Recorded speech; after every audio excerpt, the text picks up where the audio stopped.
Adillah pada kami tak bodoh, meski memang kami tak pandai. Tapi kami berjanji akan tetap mengkritik sesuai isi hati. Hei penguasa, ini kami rakyat jelata. Engkau ada untuk siapa? Hei penguasa, ini kami rakyat jelata. Mau sampaikan semua keluh kesah. Bekerjalah dengan hati, pakai empati. Jangan banyak intrik, apalagi bikin taktik. Bijaklah dalam membuat peraturan. Jangan sampai bikin aturan yang berat sebelah. Kalian mau rakyat bayar pajak, tapi begini kalau kelakuan kalian terhadap wajib pajak. Kalian pikir kita nggak berdarah-darah bayar pajak? Dan tiap hari kita dengar berita dari Liga Korupsi. Lagi di kantor pajak. Gara-gara nggak bisa login. Gara-gara sulit banget gitu kayak mau lapor pajak. Dan yang konkret di sini ada candaan yang bikin gue tersinggung parah. Kan ini kan semua katanya gara-gara Cortex. Gue bilang ya, Cortex itu ngabis-ngabisin duit negara, terus ngabis-ngabisin duit lah. Terus satpamnya bercanda, emang itu duit kamu? Ya gue bilang aja, ya kan gue yang bayar pajak. Terus dia bercanda lagi, emang lu bayar pajak? Mungkin waktunya ya. Kesel gue. Ada dasar orang-orang pajak nggak tahu diuntung emang. Kepala BKN usul CPNS yang terlanjur resign bisa kembali kerja di perusahaan lama. Emang segampang itu prosesnya? Sebagai empati dari pemerintah, banyak yang memberikan informasi pada saya bahwa ada yang keluar dari pekerjaannya, resign, karena berharap 1 April sudah bekerja, ternyata ada penyesuaian waktu ditunda sampai dengan Oktober dan Maret. Mereka sudah terlanjur keluar dari pekerjaan, sekarang menganggur. Kemudian ada juga yang menyampaikan ke saya sudah beli tiket untuk berangkat menuju tempat pekerjanya di tanggal 1 April atau tanggal 30 Maret atau saat nanti setelah Lebaran sudah mulai masuk kantor. Nah, sudah beli tiket.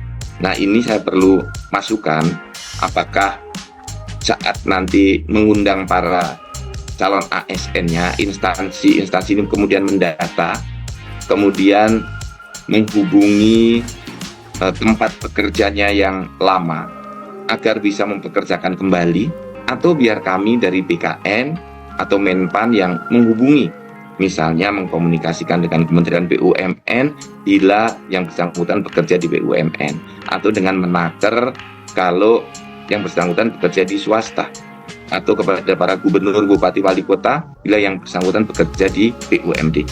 Tentu ini adalah upaya kita dalam rangka bentuk empati dan simpati kepada para calon ASN. Belum tentu berhasil upaya kita ini, belum tentu juga dikabulkan oleh perusahaannya yang sudah ditinggal itu.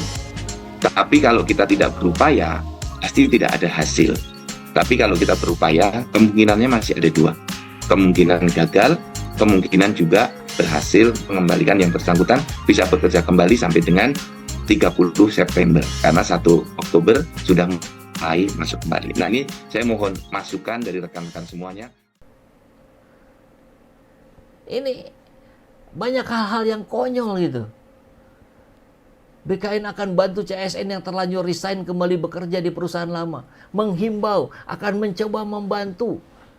Kalau mau bertanggung jawab, pastikan. Kami memastikan 1,7 juta pegawai yang resign, kan tentu tidak semua, sebagiannya ada yang belum bekerja mungkin, akan kembali bekerja di tempat perusahaan yang sebelumnya. Itu tanggung jawab. Bukan akan menghimbau, akan mencoba, akan membantu. Ya nggak segampang itu, Pak. Nah, sahabat, ini penting untuk kita perhatikan karena ada catatan-catatan. Keputusan Menpan RB ini bukan saja merusak kepercayaan publik kepada pemerintah, tapi juga ada efek ekonomi. Ya bagaimana mungkin? Dia sudah resign, asalnya sudah mendapatkan gaji, karena ditunda, jadi dia nggak bekerja lagi dong. Tidak sedikit CPNS yang terlanjur mengundurkan diri dari pekerjaan sebelumnya. Mungkin dari 1,7 juta, 1 juta lebih. Boleh jadi itu. Dan dengan adanya penundaan selama 6 bulan, pasti ini mengganggu stabilitas ekonomi dan penurunan daya beli masyarakat. Belum lagi, P3K yang ditundanya sampai Maret 2026. 1 tahun. Sekarang Maret 2025. Nanti Maret 2026. Cobalah ya. Persiapan itu jangan mengganggu gitu. Kegagalan mempersiapkan dari pemerintah. Jangan mengorbankan rakyat jelata. Tapi di sisi lain kita lihat. Ada Raja Juli yang bagi-bagi jabatan ke 11 kader PSI. Dengan mudahnya. Yang bergaji 8 sampai 50 juta. Ini kan kontradiktif. Paradoks. Ada menteri yang bantu istrinya jadi bupati di Kabupaten Serang, Yandri. Mereka seenak udalnya saja gitu. Tapi ketika bagian ngurusin kepentingan rakyat, tidak ada. Akhir-akhir ini kenapa Indonesia dibuat rusak? Ya, saya kira kalau saya sih kurang sepakat ya. Kalau dibuat rusak, rusaknya ini 10 tahun kemarin. Ini efeknya sekarang itu, dampaknya sekarang. Maka harusnya penanggung jawab 10 tahun kemarin itu ya diadili. Gitu. Dia harus mempertanggungjawabkan. Ini kan suatu kebijakan nasional sehingga tidak serta-merta di stop tanpa konsul dengan DPR atau sudah lahir kesepakatan antar pelamar dengan pemerintah yang formal. Jadi wajarlah ada protes. Ya, Bonto Burhan sepakat. Ini bagaimana DPR? Jangan-jangan ya merasa sudah menjadi eksekutif, dia main hantam kromo saja gitu. Apakah artinya akan ada pembatalan ASN yang baru mendaftar ini? Ya, pasti efeknya kemana-mana. Capek juga teriak-teriak ya kan. Harusnya Joko Pret diadili. Nah ini yang menjadi concern rakyat kita hari ini ya. Kemudian di sisi lain kita juga melihat kabar ya, ada perilaku-perilaku yang kurang elok dalam pandangan kita semua ya.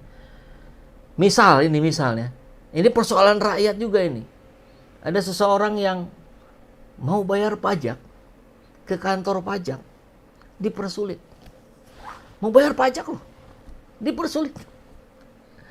Cortex yang menghabiskan berapa triliun kemarin, rupanya belum benar juga itu software ya. Ya udahlah, ceritanya nih langsung simak saja ya. Dari seorang rakyat kecil. Kalian mau rakyat bayar pajak, tapi begini kalau kelakuan kalian terhadap wajib pajak. Kalian pikir kita nggak berdarah-darah bayar pajak. Dan tiap hari kita dengar berita dari Liga Korupsi. Belum lagi lihat Cortex yang mahal banget tapi nggak guna. Kalian pikir saya bisa ikhlas? Wah, kita dengarkan ya. Curahan hati rakyat nih. Lagi di kantor pajak. Gara-gara nggak bisa login, gara-gara sulit banget gitu kayak mau lapor pajak. Dan yang konkret di sini ada candaan yang bikin gue tersinggung parah. Kan ini kan semua katanya gara-gara Cortex. Gue bilang ya, Cortex itu ngabis-ngabisin duit negara, terus ngabis-ngabisin duit lah. Terus satpamnya bercanda. Emang itu duit kamu? Ya gue bilang aja. Ya kan gue yang bayar pajak. Terus dia bercanda lagi. Emang lu bayar pajak? Mungkin waktunya ya. Kesel gue. Ada dasar Orang pajak nggak tahu diuntung emang. Dasar orang-orang pajak nggak tahu diuntung. Ya ini curhatan yang saya kira mewakili sekian banyak rakyat lainnya. Mau bayar pajak dipersulit. Kita ngeluh kemudian dia bilang, emang Anda bayar pajak? Hei, apapun yang kita kenakan semua ini semua berpajak ini. Ini. Semua ada pajaknya. Jadi, Satpam Security hari ini kan menjadi pasukan terdepan ya, dalam pelayanan terhadap publik. Harusnya belajarlah dari BCA ya. Satpam-satpam BCA ini harus memberikan pengarahan nih pada satpam-satpam di kementerian, di badan dan segala macam. Agar mereka mengerti, paham bahwa yang dilayani adalah pemilik kedaulatan. Ya, rakyat adalah pemilik kedaulatan di negeri ini. Jangan semena-mena. Tuh. Kenapa satpam yang bagus cuma satpam BCA ya?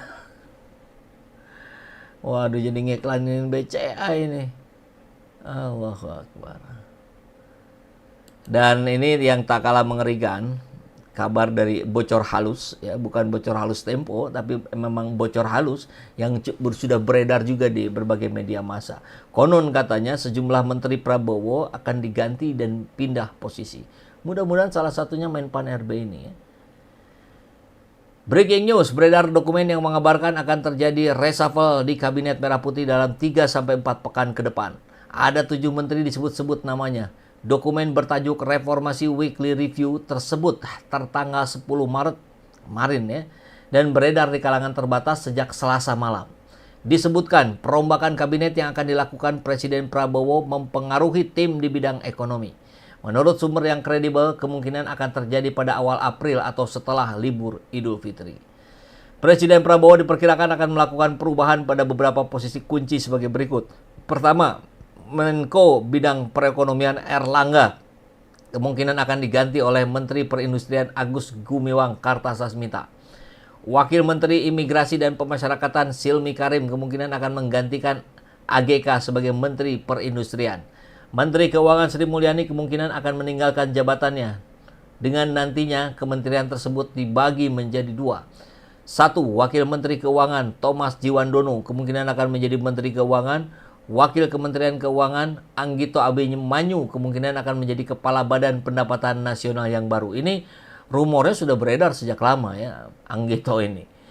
Kemudian Menteri Koperasi Budi Arya Setiadi diperkirakan akan mundur akibat skandal perjudian online yang mempengaruhi Kementerian Komunikasi yang ia pimpin tahun lalu. Dan Mutia Hafid kemungkinan kehilangan jabatannya sebagai Menteri Komunikasi saat ini karena dianggap tidak mampu meredam konflik di Persatuan Wartawan Indonesia. Serta terkait kasus impor gula yang menyeret suaminya. Disebutkan kepergian SMI masih belum sepenuhnya pasti.